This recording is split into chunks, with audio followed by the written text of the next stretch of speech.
ನಮಸ್ಕಾರ ಸ್ನೇಹಿತರೆ. ಅಫ್ಘಾನಿಸ್ತಾನ ಮತ್ತೆ ನ್ಯೂಜಿಲೆಂಡ್ ನಡುವೆ ನಡೆದ ರೋಚಕ ಪಂದ್ಯದಲ್ಲಿ ಅಫ್ಘಾನಿಸ್ತಾನ ತಂಡ ನ್ಯೂಜಿಲೆಂಡ್ ತಂಡವನ್ನು ಸೋಲಿಸಿ ಐತಿಹಾಸಿಕ ಗೆಲುವು ದಾಖಲಿಸಿದ ಬಳಿಕ ಬದಲಾಯಿತು T20 ವಿಶ್ವಕಪ್ 2024ರ ಪೂರ್ತಿ ಪಾಯಿಂಟ್ಸ್ ಟೇಬಲ್. ಗೆದ್ದ ನಂತರ ಅಫ್ಘಾನಿಸ್ತಾನ ತಂಡಕ್ಕೆ ಆಯಿತು ಪಾಯಿಂಟ್ಸ್ ಟೇಬಲ್ ನಲ್ಲಿ ದೊಡ್ಡ ಲಾಭ. ಹಾಗಾದರೆ ಪಾಯಿಂಟ್ಸ್ ಟೇಬಲ್ ನಲ್ಲಿ ಯಾವ್ಯಾವ ಬದಲಾವಣೆಯಾಗಿದೆ, ಭಾರತ ತಂಡ ಸದ್ಯ ಯಾವ ಸ್ಥಾನದಲ್ಲಿದೆ, ಇದರ ಬಗ್ಗೆ ಸಂಪೂರ್ಣ ಮಾಹಿತಿಯನ್ನು ಈ ವಿಡಿಯೋದಲ್ಲಿ ತಿಳಿದುಕೊಳ್ಳೋಣ.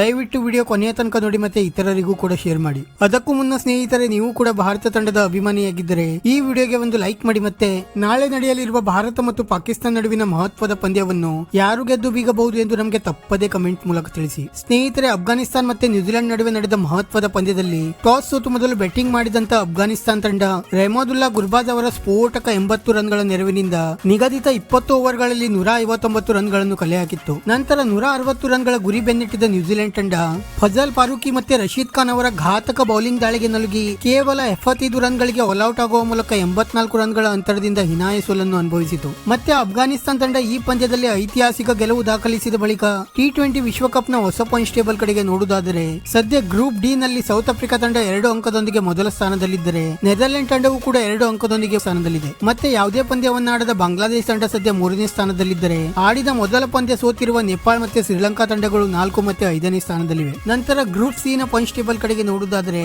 ಅಫ್ಘಾನಿಸ್ತಾನ ತಂಡ ಈ ಪಂದ್ಯವನ್ನು ಗೆಲ್ಲುವುದರೊಂದಿಗೆ 4 ಅಂಕದೊಂದಿಗೆ ಮೊದಲ ಸ್ಥಾನಕ್ಕೆ ತಲುಪಿದರೆ ವೆಸ್ಟ್ ಇಂಡೀಸ್ ತಂಡ 2 ಅಂಕದೊಂದಿಗೆ 2ನೇ ಸ್ಥಾನದಲ್ಲಿದೆ. ಮತ್ತೆ ಉಗಾಂಡ ತಂಡ 2 ಪಂದ್ಯವನ್ನು ಆಡಿ 1ರಲ್ಲಿ ಗೆದ್ದು ಮತ್ತೆ 1ರಲ್ಲಿ ಸೋತು 2 ಅಂಕದೊಂದಿಗೆ 3ನೇ ಸ್ಥಾನದಲ್ಲಿದ್ದರೆ ನ್ಯೂಜಿಲೆಂಡ್ ತಂಡ ಆಡಿದ ಮೊದಲ ಪಂದ್ಯದಲ್ಲಿ ಸೋತು ಪಾಯಿಂಟ್ಸ್ ಟೇಬಲ್ ನಲ್ಲಿ 4ನೇ ಸ್ಥಾನದಲ್ಲಿದೆ. ಮತ್ತೆ PNG ತಂಡ ಆಡಿದ 2 ಪಂದ್ಯದಲ್ಲಿಯೂ ಕೂಡ ಸೋಲುವ ಮೂಲಕ ಸದ್ಯ ಗ್ರೂಪ್ ಸಿ ನ ಪಾಯಿಂಟ್ಸ್ ಟೇಬಲ್ ನಲ್ಲಿ 5ನೇ ಸ್ಥಾನದಲ್ಲಿದೆ. ನಂತರ ಗ್ರೂಪ್ ಬಿ ನ ಪಾಯಿಂಟ್ಸ್ ಟೇಬಲ್ ಕಡೆಗೆ ನೋಡುವುದಾದರೆ ಸದ್ಯ ಸ್ಕಾಟ್ಲೆಂಡ್ ತಂಡ 2 ಪಂದ್ಯವನ್ನು ಆಡಿ 1ರಲ್ಲಿ ಗೆದ್ದು ಮತ್ತೆ 1 ಪಂದ್ಯವನ್ನು ಡ್ರಾ ಮಾಡಿಕೊಂಡು 3 ಅಂಕದೊಂದಿಗೆ ಮೊದಲ ಸ್ಥಾನಕ್ಕೆ ತಲುಪಿದರೆ ಆಸ್ಟ್ರೇಲಿಯಾ ತಂಡ 1 ಪಂದ್ಯವನ್ನು ಆಡಿ 1ರಲ್ಲಿ ಗೆದ್ದು 2 ಅಂಕದೊಂದಿಗೆ 2ನೇ ಸ್ಥಾನದಲ್ಲಿದೆ. ಮತ್ತೆ ನಮಿಬಿಯಾ ತಂಡ 2 ಪಂದ್ಯವನ್ನು ಆಡಿ 1ರಲ್ಲಿ ಗೆದ್ದು ಮತ್ತೆ 1ರಲ್ಲಿ ಸೋತು 2 ಅಂಕದೊಂದಿಗೆ 3ನೇ ಸ್ಥಾನದಲ್ಲಿದ್ದರೆ ಇಂಗ್ಲೆಂಡ್ ತಂಡ 1 ಪಂದ್ಯವನ್ನು ಆಡಿ ಡ್ರಾ ಮಾಡಿಕೊಳ್ಳುವ ಮೂಲಕ 1 ಅಂಕದೊಂದಿಗೆ 4ನೇ ಸ್ಥಾನದಲ್ಲಿದೆ. ಮತ್ತೆ ಒಮನ್ ತಂಡ ಆಡಿದ 2 ಪಂದ್ಯಗಳಲ್ಲಿಯೂ ಕೂಡ ಸೋಲುವ ಮೂಲಕ ಪಾಯಿಂಟ್ಸ್ ಟೇಬಲ್ ನಲ್ಲಿ 5ನೇ ಸ್ಥಾನದಲ್ಲಿದೆ. ನಂತರ ಗ್ರೂಪ್ ಎ ನ ಪಾಯಿಂಟ್ಸ್ ಟೇಬಲ್ ಕಡೆಗೆ ನೋಡುವುದಾದರೆ ಸದ್ಯ ಅಮೆರಿಕ ತಂಡ 2 ಪಂದ್ಯವನ್ನು ಆಡಿ 2ರಲ್ಲಿ ಗೆದ್ದು 4 ಅಂಕದೊಂದಿಗೆ ಮೊದಲ ಸ್ಥಾನದಲ್ಲಿದ್ದರೆ